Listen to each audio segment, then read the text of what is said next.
They told me they wanted me there. That was the part I held on to. Wade said it would not feel right without me. He said the kids missed me. So I packed my good cardigan and my pie dish, and I flew across the country, and I stood at the curb outside the Charlotte airport with my coat over my arm and my suitcase beside me. And nobody came. The plane had landed 42 minutes before. I checked the time twice, then a third time. People moved past me in both directions. A young man ran to a woman and lifted her off the ground. 2 little girls held a sign covered in glitter. Everyone around me was being claimed by someone. I stood there like a bag that got left behind. I did not sit down. There were benches, but I had this idea that if I sat, I would be admitting something. So I stayed on my feet with my coat folded just so, and I watched the doors, and I waited. Then my phone buzzed.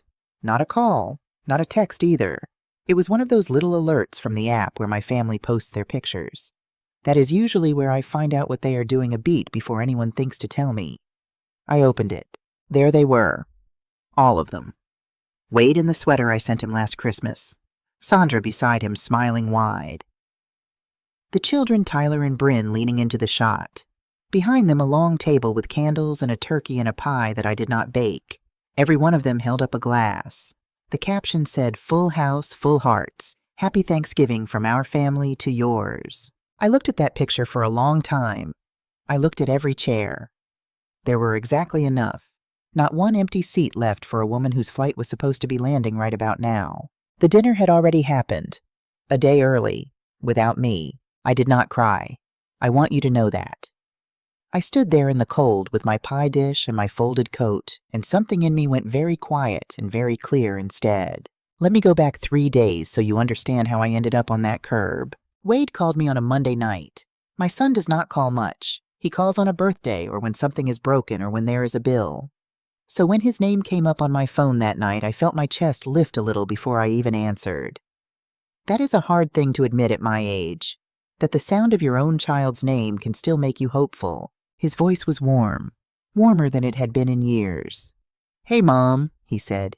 "You doing anything for Thanksgiving this year?" I told him the truth. I was going to stay home, roast a small chicken, maybe bake a pie if my hands felt up to it, watch an old movie and go to bed early.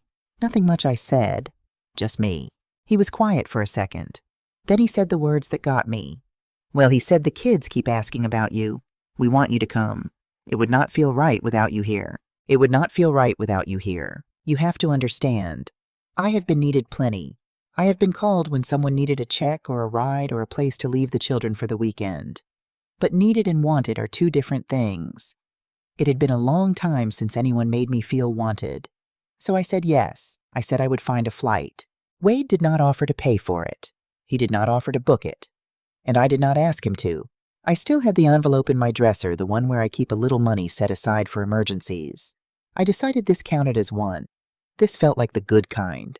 Right before we hung up, he added one more thing, almost like it slipped his mind. "Oh, and Mom," he said, "while you are up here, we should finally deal with Dad's woodlot. Sandra's cousin knows the market real well. It would be good to get that off your plate. No pressure. We can just talk it through." I said, "Sure." I said we could talk about it. And then I hung up, and I sat there holding the phone with a smile on my face, and I did not think one more thing about the woodlot. I was too busy being happy. That is the part that shames me now. Not that I said yes, that I was so easy to reach. All he had to do was say the word wanted, and I stopped listening to everything after it. I booked a flight that same evening. I found a seat on sale, and I even paid $12 extra for a little more leg room.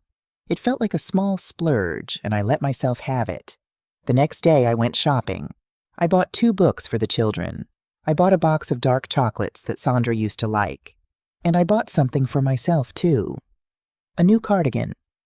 Navy blue soft wool, the kind that sits nice at the hip and makes you feel like maybe you belong in the picture. I need to tell you about the woodlot, because it matters more than any of them knew. My husband was named Raymond. Ray. He passed 6 years ago now. Before he went, the one thing he made sure of was that 60 acres of woods up in the kingdom came to me and me alone. It was his father's land before it was his. Ray used to take me up there in the fall when the maples turned. We would sit on the tailgate with coffee and not say much. When he got sick, he told me plainly, "That land is yours, Candace. Not the bank's, not the boys' yours. Keep it as long as it keeps you happy. So it was the last real piece of him I still had. And when Wade mentioned it on the phone, folded in soft like an afterthought, I did not hear a warning. I heard a son trying to help his tired old mother. That was what I wanted to hear. I should have known better. I had spent my whole working life around exactly this kind of thing. But I will get to that. Here is the other thing you should know before I get back to that airport. I have been paying for these people for 15 years. When Wade's transmission went out, I covered it. When he left his first marriage and needed a deposit on a new car, that was me. When Tyler started at that private preschool, I fronted the money, and Sandra wrote me a little note that said they would pay me back after the bonus came. The bonus came. The money never did. I stopped counting the school fundraisers. I stopped counting the times I drove or paid or covered a gap so they would not have to feel it. I did not do it to be a saint. I did it because that is what a mother does, or so I told myself. But somewhere in there I turned into something other than a person to them. I turned into a resource. A thing you call when you need something and forget about when you do not. And still I kept showing up, right up until that curb in Charlotte. So there I was, the photo on my phone, the empty feeling where my ride was supposed to be, and a choice. The old me would have called Wade 6 times. The old me would have stood there another hour making up reasons for him. The turkey needed carving. The kids were wild. The traffic was bad. I was very good at making up reasons for people who could not be bothered to make one for me. I did call, once. It went to voicemail. I left a short message. I said I had landed. I said I was at the pickup area. I said I hoped everything was all right and I would wait a little while. My voice was steady, steadier than I expected. Then I put the phone in my pocket and I made a different choice than I had ever made before. I did not wait for them. I opened the app on my phone and I called a car for myself. A nice young man named Devin pulled up in about 8 minutes. He put my suitcase in the trunk and asked where I was headed, and I realized I did not know. So I said, "Is there a decent hotel near the airport one that has a room and a hot meal?" He said, "Yes, ma'am," and he took me there. I checked into a clean room with 2 lamps and a wide bed and a heater that actually worked. I did not book it as some sad thing. I booked it as a woman who had somewhere to be, which was here with herself. I set my suitcase on the little rack. I hung up my new cardigan.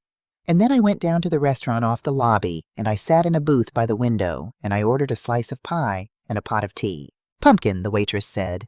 "That all right?" "That is just fine," I said. The pie came warm with a little whipped cream leaning to one side. The tea was strong and a touch bitter, which is how I like it. I took a bite, then another. And I will tell you something strange. It was the best piece of pie I had eaten in years. Not because of the spice or the crust, because for once in my life I had not made it for anyone else. I had not carried it through an airport. I had not set it on someone else's counter and watched a nicer one get served instead. It was just mine. I ate slow. I did not scroll. I did not wait for the phone to ring and tell me it was all a mix-up. I sat in a warm booth on Thanksgiving and I let the feeling come back into my hands. When I got back up to the room, I finally sat down on the edge of the bed and took my good shoes off. My feet ached. My back ached more. But that broken feeling I expected, the one that should have knocked me flat, it just was not there. What was there instead was a question. A small, sharp one. Why a day early? That is what would not leave me alone. Not that they forgot me. People forget. But they moved the whole dinner up a full day. You do not move Thanksgiving by accident. And if they moved it, they knew when they moved it that my flight was for the real day. So the picture I saw was not a family who lost track of Grandma. It was a family who scheduled her out.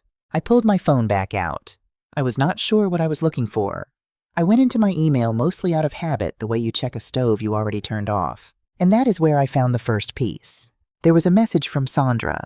She had sent it 2 days before and I had never opened it, because 2 days before I had been busy buying chocolates and a soft blue cardigan and feeling wanted.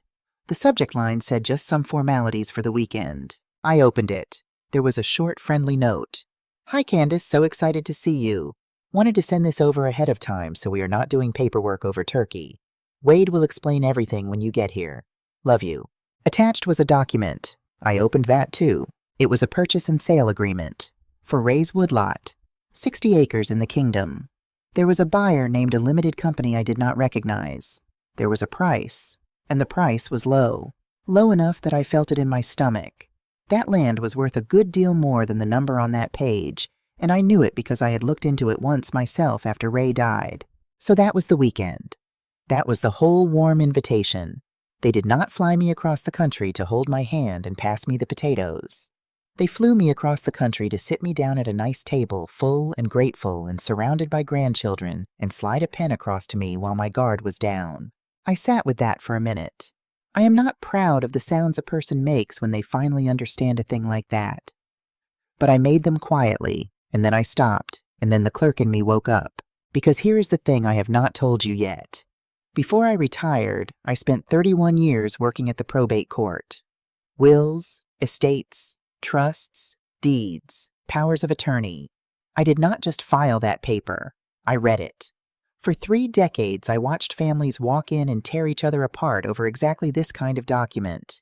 I know what these things say and what they do not say, and what happens when someone signs one without reading it. So I did not just feel that agreement. I read it, line by line, the way I used to read 100 of them a day. And that is when I found the second piece, the one that changed everything. Down in the part where a document like this describes the property and who owns it, it did not say what it should have said.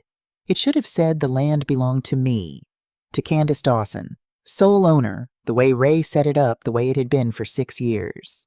It did not say that. It said the property was held by Candace Dawson and Wade Dawson as joint tenants with right of survivorship. I read that line 4 times. I want to explain what those words mean because they are the whole trap and most people have no reason to know. When 2 people own land as joint tenants with right of survivorship, it means that when one of them dies, the other one gets the whole thing automatically. No will, no court, it just passes. Whatever your will says, whatever a trust says, none of it touches that land. The survivor takes it clean and quiet. Which meant that somewhere on some day, I did not remember a deed had been recorded that made my son a joint owner of Ray's land, with survivorship, so that the day I died, that woodlot would slide straight to Wade around any will I ever wrote around anyone else around me. But I had never signed such a deed. I would have remembered. I would have read it, and I would have thrown the pen across the room. Ray gave that land to me alone, and I never once put Wade's name on it. So how does a woman end up a joint owner of her own land without ever signing a thing? I already knew the answer. I knew it before I let myself say it. Years ago when I was still healthy and it seemed like the responsible thing, I had signed a power of attorney and named Wade. Just in case I got sick, in case I could not act for myself and someone needed to pay my bills or sign for me. That is what those are for. You give them to the person you trust the most. He had used it.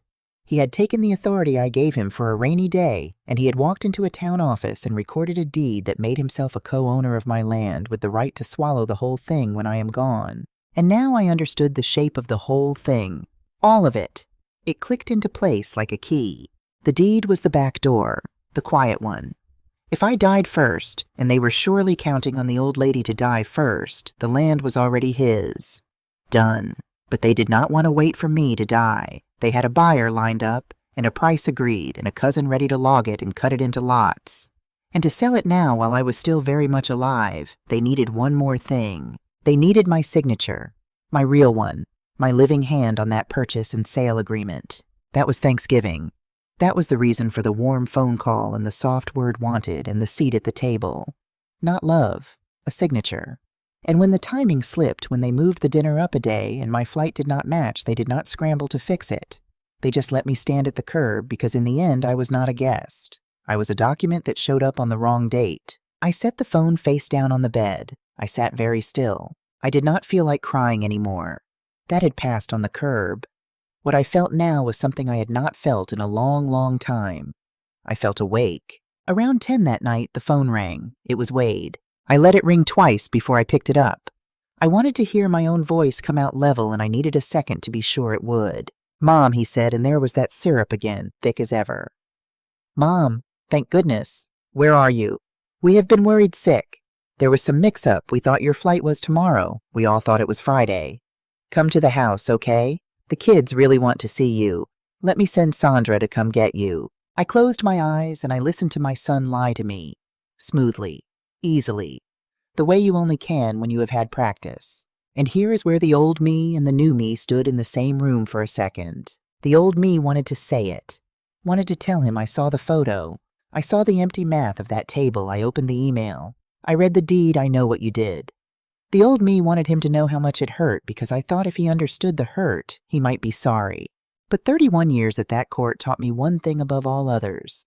You do not tip your hand, not when there is paper involved, not when someone has already reached into your life and moved things around behind your back.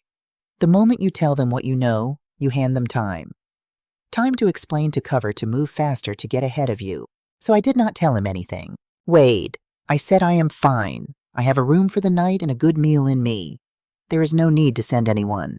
But Mom, he started. I am tired, honey, I said, and that part was true.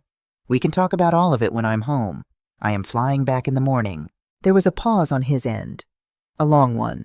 He had expected me to fold, to cry or to forgive him fast so we could all pretend, or at the very least to let Sandra come collect me so the weekend could still be salvaged and the pen could still find my hand. He had expected the mother he had always had, the one who made reasons for him, and I had just handed him none of that. Just a calm woman saying goodnight. Okay, he said finally, and I could hear him trying to read me and failing. Okay, text me your flight. Love you, Mom. Love you, I said. Because I did. That is the terrible part. I did love him. That never was the question. I hung up. I sat in that quiet motel room a while longer, and then I took out the little notebook I carry, the one I use for grocery lists and thoughts I never say out loud. I turned to a clean page. I did not write down my feelings. I have enough feelings. I wrote down a plan. At the top of the page, I wrote one line and I underlined it twice. They think they are dealing with a sad old woman who will sign whatever is put in front of her. Then underneath, I wrote the truth they had forgotten. They are dealing with the woman who spent 31 years learning exactly how this paper works. I booked my flight home for the first thing in the morning. I turned off the lamp. And for the first time in longer than I can tell you, I did not lie awake feeling sorry for myself. I lay awake making a list. A calm, ordered patient list. The kind you make when you have stopped knocking on a door that is never going to open and you have decided instead to change the locks. Outside somewhere past the freeway, the city hummed along without me. And I was all right with that. I had a plan, a slice of pie waiting in a box for the morning, and 31 years of knowing precisely what to do next. They should not have left me at that curb. Not because it broke me, because it woke me up. And a woman like me, wide awake with her whole working life spent inside the machinery they were trying to use against her, is not a woman you want to underestimate. I closed my eyes. In the morning I was going home. And then I was going to get to work. My house smelled like lavender and old wood when I walked back through the door. I had left the porch light on out of habit, like I was expecting to come home tired and full, and folded into a family weekend. Instead, I came home with a slice of pie in a paper bag, and a mind sharper than it had been in years. I set my suitcase down. I hung up my coat. I put the kettle on, and I made myself a cup of tea, and I sat at my own table, the one where I had hosted more Thanksgivings than I could count. And then I did the thing I had promised myself in that motel room. I stopped feeling and I started working. I need to tell you now the part I only touched on before. For 31 years, I worked at the probate court in our county. That is the court that handles what people leave behind. Wills, estates, trusts, guardianships, the deeds that move land from the dead to the living. I was not a lawyer. I was the clerk. But do you know who reads more of that paper than anyone, the lawyer or the clerk? The clerk. The lawyer writes one. I filed thousands. I watched what happened after they were signed. I watched families that looked just like a holiday photo walk into that court and come apart at the seams over a piece of land or a bank account or a signature somebody got when nobody was looking. I know how this machinery works. I know it in my hands. And Wade forgot that. To him, I was just Mom, the one who bakes and pays and says yes.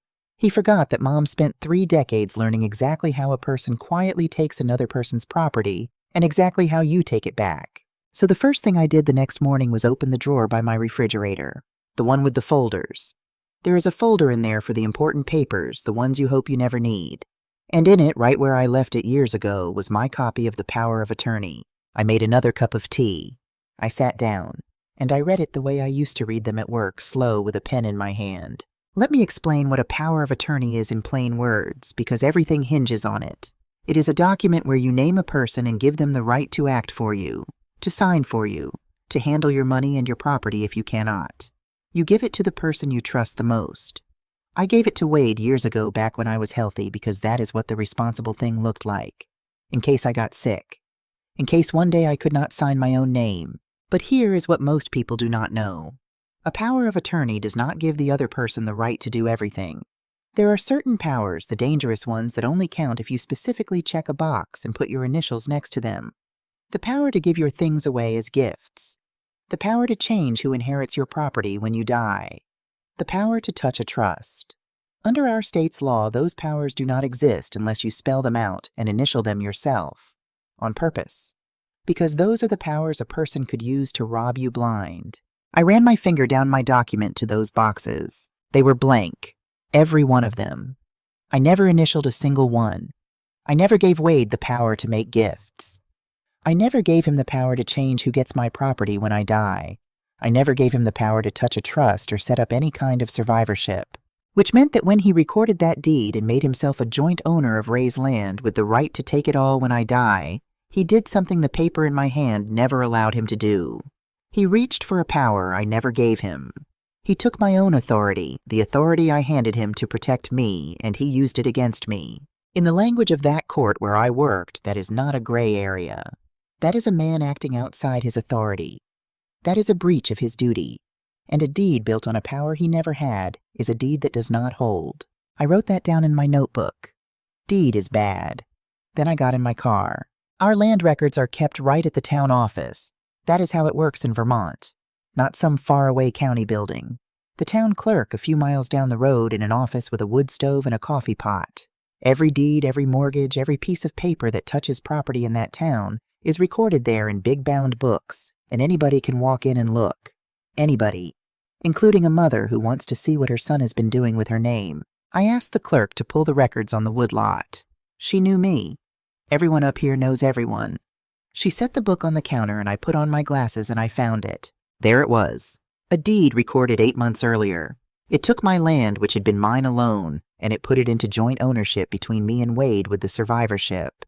And at the bottom where the seller signs it was not my signature. It was Wade's. Signed as my agent. Under the power of attorney. Under the power he never had.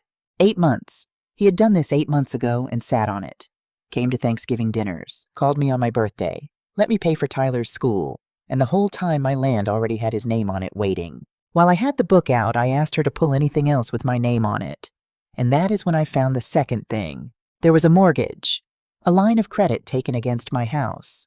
My house, the one Ray and I paid off years ago. Somebody had borrowed money against it. And it was recorded with the same power of attorney signed the same way by the same hand. Wade's. I stood at that counter and did the math. He had borrowed against my home and the money had not come to me. Not $1. I would have known. It went to him. Now borrowing against a house is the kind of thing a power of attorney can sometimes allow if you set it up that way. But using it to put money in your own pocket, that is a different animal. An agent is not allowed to help himself with your property. Not unless you spelled out that power, and I never did. So that was not help. That was theft with better handwriting. I drove home slower than I drove out. Not because I was shaken, because I was thinking. That evening I called a Frank Pelletier. Frank worked beside me at the court for 22 years. He retired a season before I did. If anyone knew this paper as well as I did, it was Frank. I told him what I found. The deed, the mortgage, the blank boxes on the power of attorney. He was quiet for a moment on his end, the way you get quiet when something makes you sad and angry at once. Candace, he said, none of that holds. You know it does not. I know, I said. I just needed to hear another clerk say it. Then you already know what to do, he said. And I did. But before I tell you what I did, I have to tell you about the phone call that changed how I felt about all of it. Because up to that point I was angry and I was cold and I was ready to fight. What I was not yet was unalone. 2 nights after I got home, my phone rang. It was Hannah. I should have told you about Hannah sooner. Hannah is my granddaughter. She is Wade's girl from his first marriage, which ended long before Sandra, long before Tyler and Bryn. She is 24 now. She is in her 2nd year of law school, which still makes me laugh because I spent my life filing the paper, and she is off learning to write it.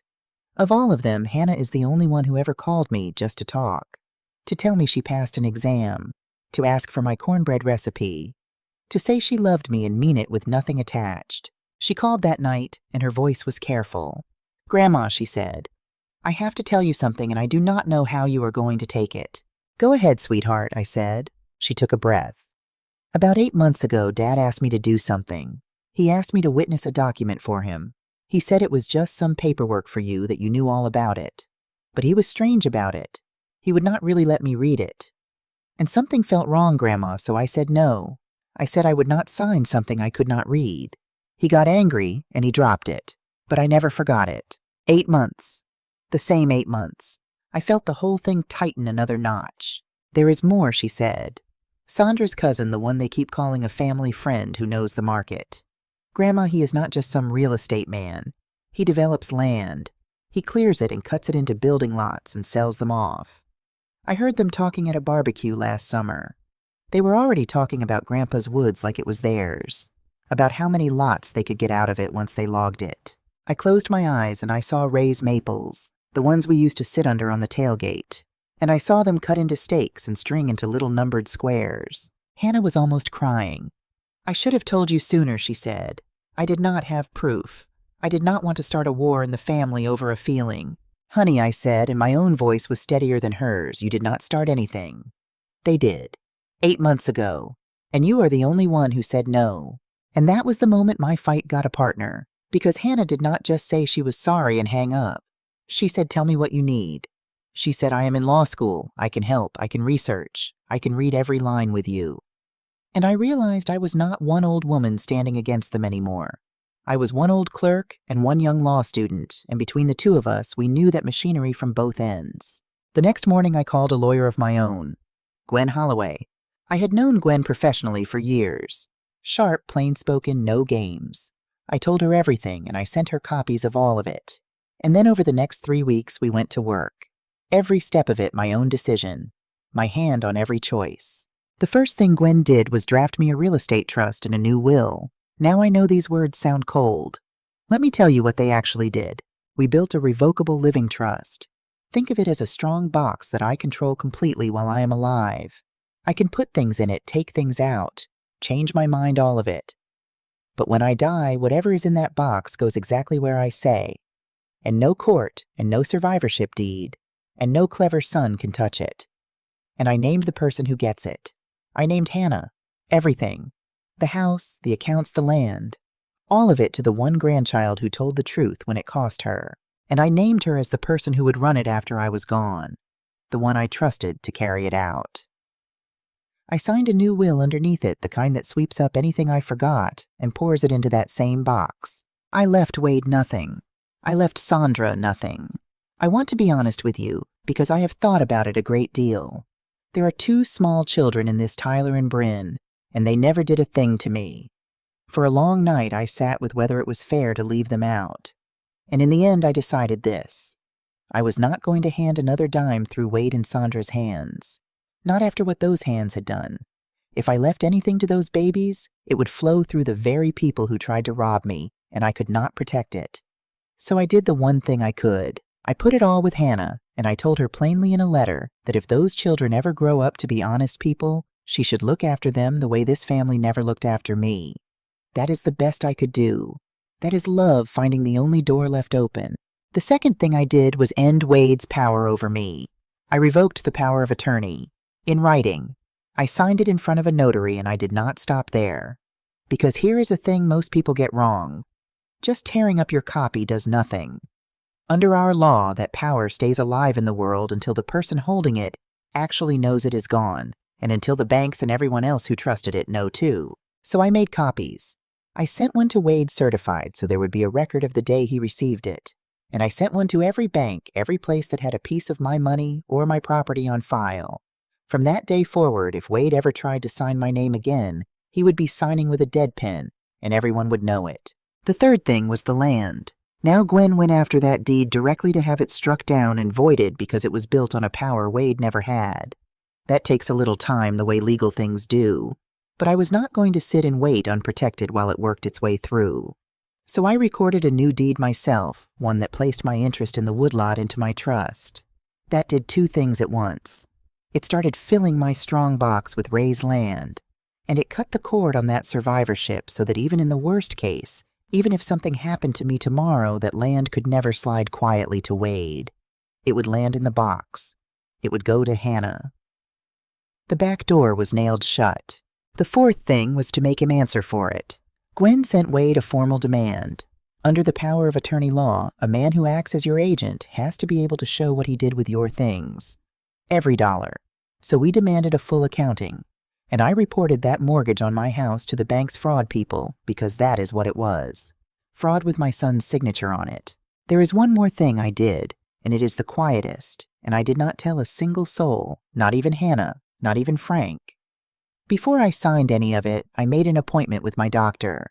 I sat across from her, and I asked her in writing to state that I am of sound mind, that I understand my affairs, that I am fully able to make my own decisions.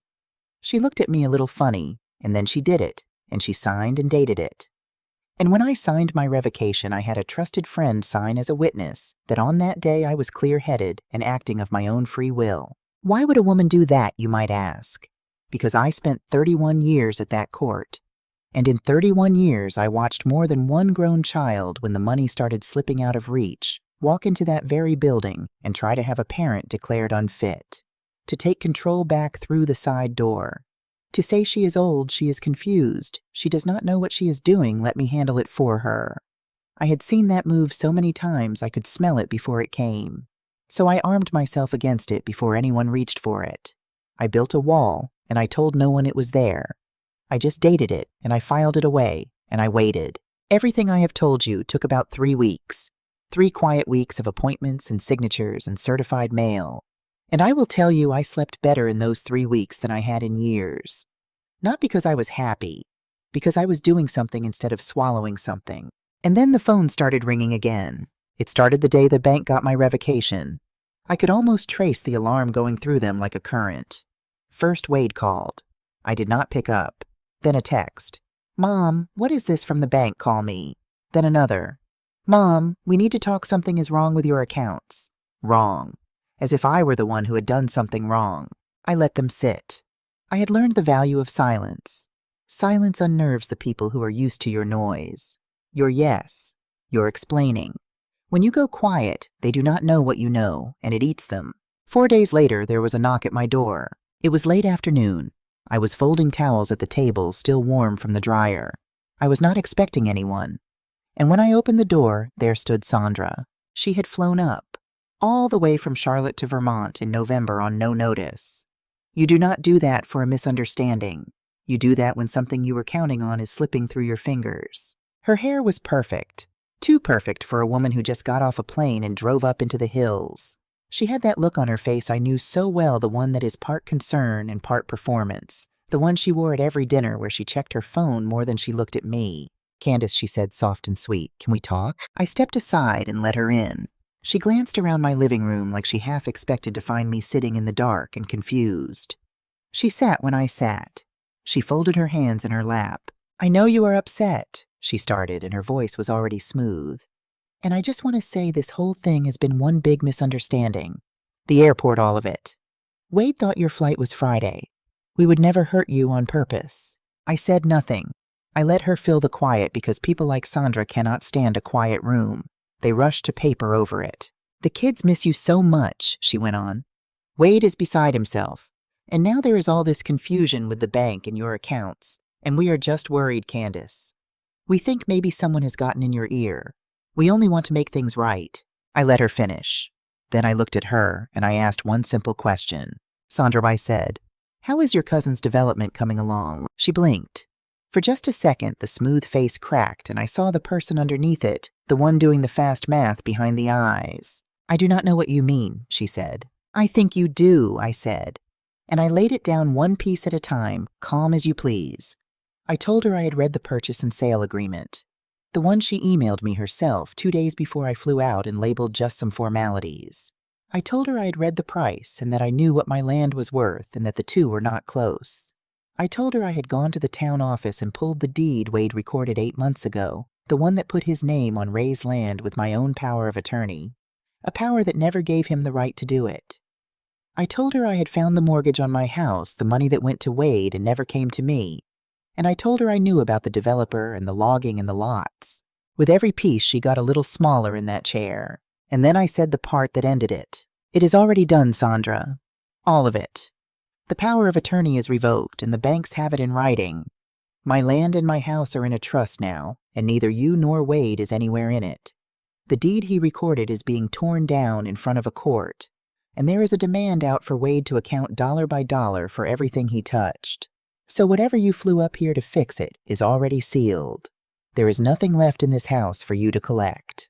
The room went very still. For once, Sandra had nothing smooth to say. She reached for her bag. She stood up, and when she got to my door, she turned around, and the sweetness was gone out of her voice entirely. Wade is really worried about you, she said cold now. He should be, I said, but not because I am confused, because I am not. She left. I watched her walk to the rental car in her nice shoes, and I saw something in the way she moved that I had not seen in her before. She looked afraid. I closed the door. I finished folding my towels. I lit a candle not for any holiday, just for the quiet of my own house. And I made a fresh cup of tea, and I sat down at my table and I let myself feel it just for a moment. They had left me at a curb because they thought I was nobody. And in 3 quiet weeks, nobody had taken back her land, her house, her name, and her power, and sealed it up tight where they could never reach it again. But I was not finished. Because a cornered man is a dangerous thing, and Wade had 1 card left to play. I knew it was coming. I had already built the wall for it. I just had to wait for him to walk into it. The card Wade had left to play came about a week after Sandra flew home empty-handed. But before he played it, the ground opened up under him and he did not even see it coming. Here is what he had not thought through. When you set up a sale like the one they built, the buyer does not just shake your hand and wait. The buyer puts money down. Real money held in trust to show they are serious. And the whole deal hangs on one promise. That the seller can deliver clean title. That when the day comes, the land is truly yours to hand over free and clear, with no one else's name on it and no cloud hanging over it. Wade had promised exactly that. He had stood in front of Sandra's cousin and his people and promised he could deliver Ray's 60 acres clean. He could say that because in his mind the deed was already done. His name was on the land. All he needed was my signature at Thanksgiving to cash it in, and if I would not sign well, he already had the survivorship. So the worst case was he waited for the old lady to die and took it then. Except now the deed was being voided in front of a court, and the land was locked in my trust. And the old lady was very much alive and had nailed every door shut. So Wade could not deliver clean title. Not now. Not when I died. Not ever. Gwen found out the shape of it partly through her own digging, and partly because a cornered man talks too much.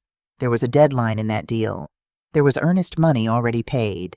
And some of that money, it turned out, had come from Sandra's own family put in on Wade's word that this was a sure thing. Grandma's land easy, he had told them. He is the golden boy who can make it happen. He could not make it happen. The land he tried to steal from me had become the thing that was about to ruin him. The buyer would want that earnest money back and more for the deal that fell apart. Sandra's family would want to know where their money went and why the sure thing was never sure. And the man in the middle of all of it, holding an empty promise, was my son. The accounting we demanded came back thin and full of holes which told its own story. A man who has nothing to hide can show you where every dollar went. Wade could not. The money from the loan on my house had gone to cover his own debts, the ones I never knew he had. The gambling on the deal. The promises he made to Sandra's family with my property as the collateral he did not actually own. The more Gwen pulled on the thread, the more of his real life came unraveled, and none of it was the golden boy they all thought they had. He was a man who had been robbing Peter to pay Paul for years, and Peter, it turned out, was me. I did not gloat. I want to be honest about that. There was no joy in it. He was still the boy who used to fall asleep with his head on my chest because he said my heart was louder than the rain. But I did not lift a finger to save him either. A person makes their own bed. I had spent 15 years making his for him, and I was done. So Wade, cornered out of money, out of options, reached for the last ugly thing a person like him reaches for. He called me on a Tuesday evening, and at first he was almost crying. "Mom," he said. "Mom, please. I do not know what Hannah has been telling you, but you have to listen to me. This is all a huge mistake. We can fix it. Just take the land out of that trust just for a little while so we can close this one deal, and then everything goes back to normal. I promise. Please, Mom." I did not say anything, and when the pleading did not move me, the other, Wade, came out. the one I had felt at the edges of him for years but never let myself see straight on. "You are not thinking clearly," he said, and his voice went hard. "This is not you, Mom. You would never do this to your own family. Somebody has gotten to you. Hannah has poisoned you against us. You are an old woman living alone and you are being manipulated, and I think maybe you are not in a state to be making these kinds of decisions anymore." There it was. I want you to hear the words he chose.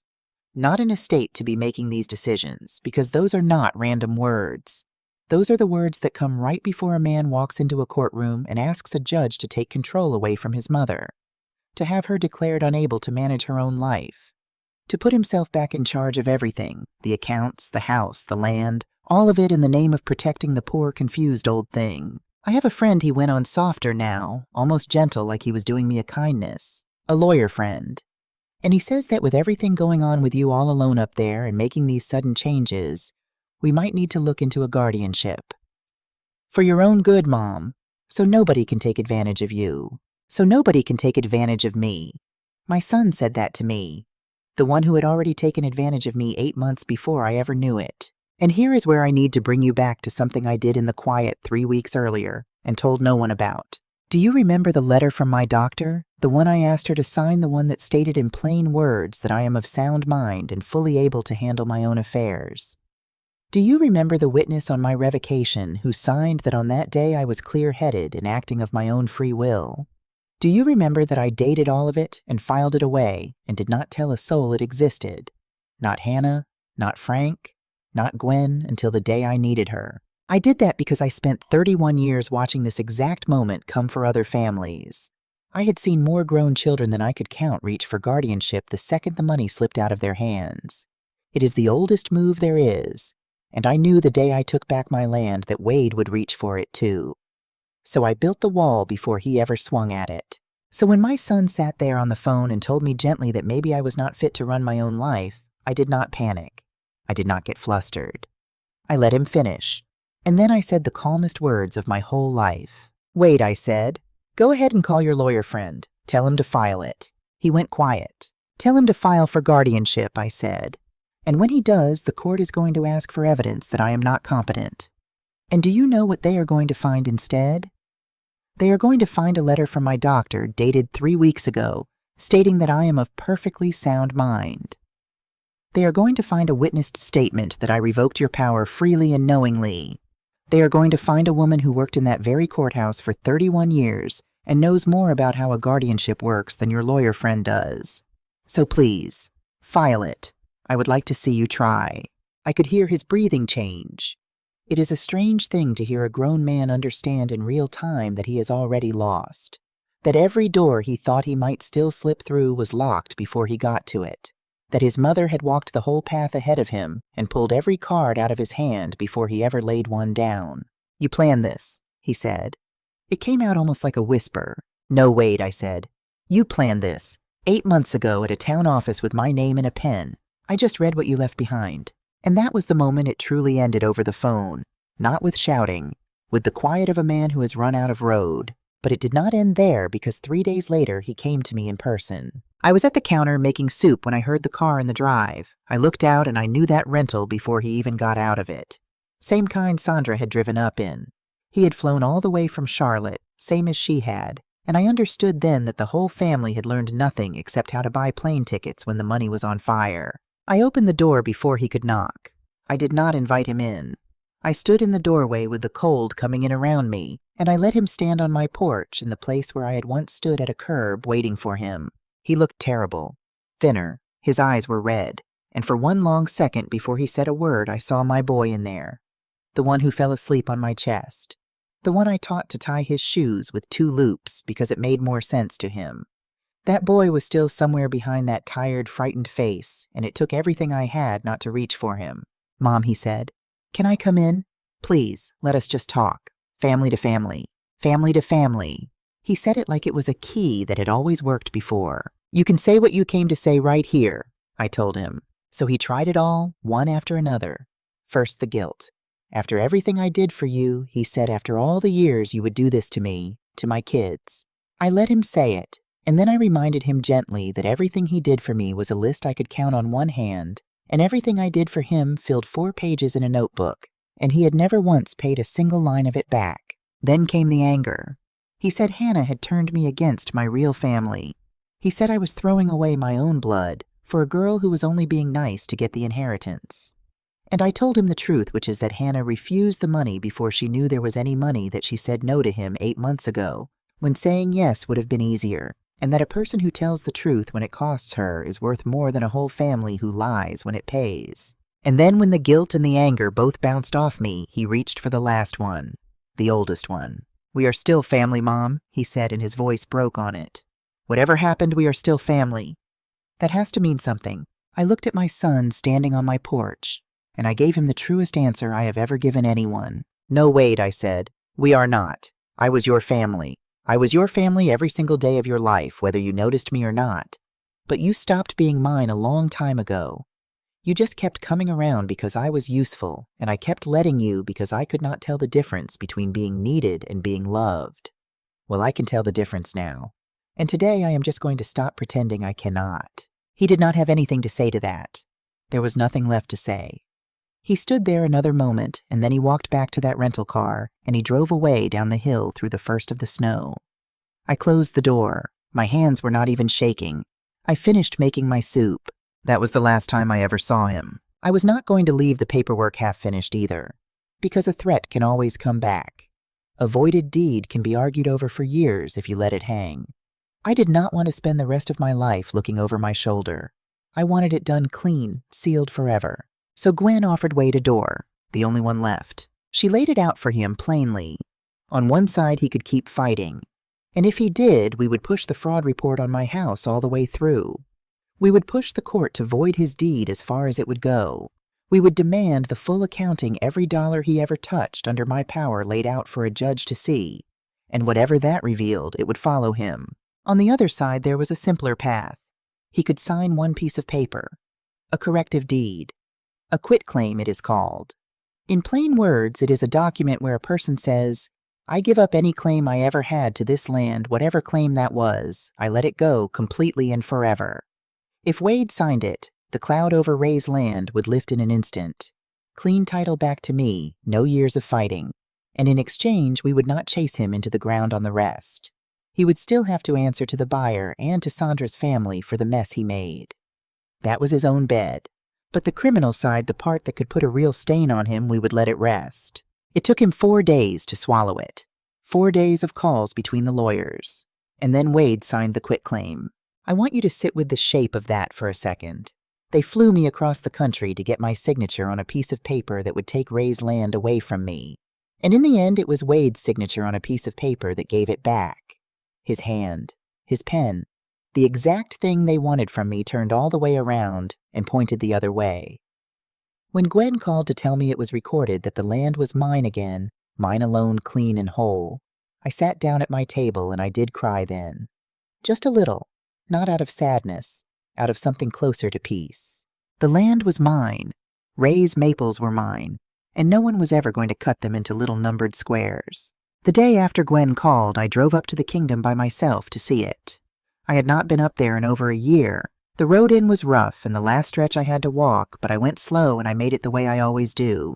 And there they were, Ray's woods, bare now, the leaves long down the branches black against a white sky, but standing, every one of them, standing. I walked out to the spot where we used to park the truck, where we sat on the tailgate with coffee and watched the color come down in the fall. I stood there a long time in the cold. I did not say anything out loud. I am not one of those people who talks to the dead, but I let myself feel him there the way you feel a warm room you have just stepped out of. I thought I kept it, Ray. They tried to take it, and I kept it. And I am going to keep it safe long after I am gone. Then I walked back to my car, and my hands were cold and my heart was warm, and those two things have almost never happened to me at the same time. What became of the deal, you might wonder? It fell apart the way anything built on a lie falls apart. The buyer wanted his money back, and then some for the deal that never closed. Sandra's family wanted to know where their share had gone, and why the golden boy had promised them land he never owned. From what little drifted back to me through Hannah, that side of the family does not speak to Wade and Sandra much anymore. The people they performed for the people they left me at a curb to impress turned out to be the first ones to walk away when the money was gone. I did not wish it on them, but I did not lose a wink of sleep over it either. Winter came in hard that year. The first real snow fell in early December, the heavy kind that bends the branches and hushes the whole world. And in the middle of that quiet, Hannah came to visit. She took the train up, and I met her at the station in my warmest coat. When she stepped off, she looked older than the last time and tired from her exams. But the second she saw me, her whole face opened up. She came across that platform, and she hugged me like she meant it. No questions, no tension. Just her arms around me, tight and real. "Hi, Grandma," she said into my shoulder. "Hi, baby," I said. "You are here." We drove home through the snow, and we did not talk much. We did not need to. Back at the house, I made tea, and she curled up in the corner of my couch the way she used to when she was small, like she had never left. And there on the coffee table sat the chessboard, the one Ray taught me on, the one Hannah and I have been playing on since she was tall enough to see over the edge of it. We played a game. She beat me. We played another, and I got her back fair and square. And I looked at that girl across the board, this granddaughter who told the truth when the truth cost her something, who kept copies of a document she was scared of, who called me when it would have been easier to stay quiet, and I understood something all the way through. Family was never about the ones who happen to be born to you.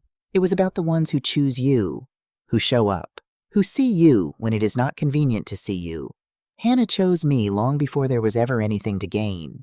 And now everything I had would one day be hers, not because I was buying her love, but because she had already shown me what real love looks like when nobody is watching. There was one thing left for me to do. The last thing. The thing that turned this whole story from something they did to me into something I did on purpose. I had the land back whole and clean, and I could have just held it. But holding it was not enough, because as long as land like that has a price, someone will always come sniffing after it. Another Wade, another cousin who knows the market. I did not want to protect it just for my lifetime. I wanted to protect it forever. So I called a land trust, the kind we have all over Vermont, the kind that exists just to keep beautiful places whole. And I placed what is called a conservation easement on Ray's 60 acres. In plain words, it is a promise attached to the land itself, a promise that outlives me and outlives everyone. It says these woods can never be logged, never be cleared, never be cut into building lots, not by me, not by Hannah, not by anyone who ever holds this land for as long as the world turns. The thing they schemed to sell became the thing I made unsellable. The maples Ray and I sat under will stand long after every one of us is gone. And when I am gone, that protected land passes to Hannah through the trust exactly the way I wrote it. Whole, safe, loved. A few days after the papers were done, I put a small package in the mail for Hannah. Inside it, I put a copy of the trust so she would always know where she stood and never have to wonder. And I put in a pair of silver earrings, simple ones, the kind you wear when you need to feel a little braver than you are. And I wrote her a note. "These are yours," I wrote. "Not because you asked for anything, because you showed up. Wear them when you feel unsure of yourself. And remember that in this house you were never invisible. Not then, not now, not ever." She called me 3 days later, laughing and crying at the same time, saying she did not know what to say. "You already said it," I told her. "You said it the day you refused to sign something you could not read. You said it every time you called me just to talk. You have been saying it your whole life. Wade and I have not spoken since the quitclaim. Sandra either. The children I think about sometimes, Tyler and Bryn, and it aches, because they never did anything. And they are the ones who will grow up not knowing me. But I put my faith in that letter to Hannah, the one that asks her if those babies grow into honest people someday, to look after them the way this family never looked after me. That is love finding the only door still open. Sometimes that is all you get, and you have to trust it will be enough. As for me, I am still here, and I am more here than I have been in years. I light a candle in the evenings now, not for any holiday, just because I like the way it warms the room. I keep the wood stove going. I make soup for one, and I set my place at the table like it matters, because it does. Some nights the snow comes down past the window slow and clean, and I sit with my tea, and I think about all the Thanksgivings I cooked through, the ones I sat through quietly, the ones I was invited to like an afterthought, and thanked like a caterer. And then I think about the one I gave myself. A rideshare, a warm hotel, a slice of pumpkin pie in a booth by a window. The clearest, best thing I ever tasted, because for once I made it for me. I need to say one last thing, and I am saying it to you now, whoever you are, wherever you are sitting. There is a difference between being needed and being wanted. For most of my life, I could not tell them apart. I thought if I was useful enough, if I paid enough and gave enough and asked for little enough, that it would add up to love. It never did. Love is not the bill you pay to keep a seat at the table. Love is someone saving you a seat when there is nothing in it for them. If you have ever stood at a curb waiting for people who are never coming, if you have ever been the reliable one, the quiet one, the one who is easy to forget, if you have ever mistaken being needed for being loved, I want you to hear an old woman who learned it late. You are allowed to stop. You are allowed to change the locks. You are allowed to protect what is yours and to give your love to the ones who actually show up. And you never ever need anyone's permission to keep your own seat at your own table. They left me at a curb because they were sure I was nobody, and nobody turned out to be the one person in that whole family they should never have crossed. Now, if you will excuse me, the tea is hot, the snow is falling, and for the first time in a very long time, this house is exactly as full as I want it to be. It is full of me.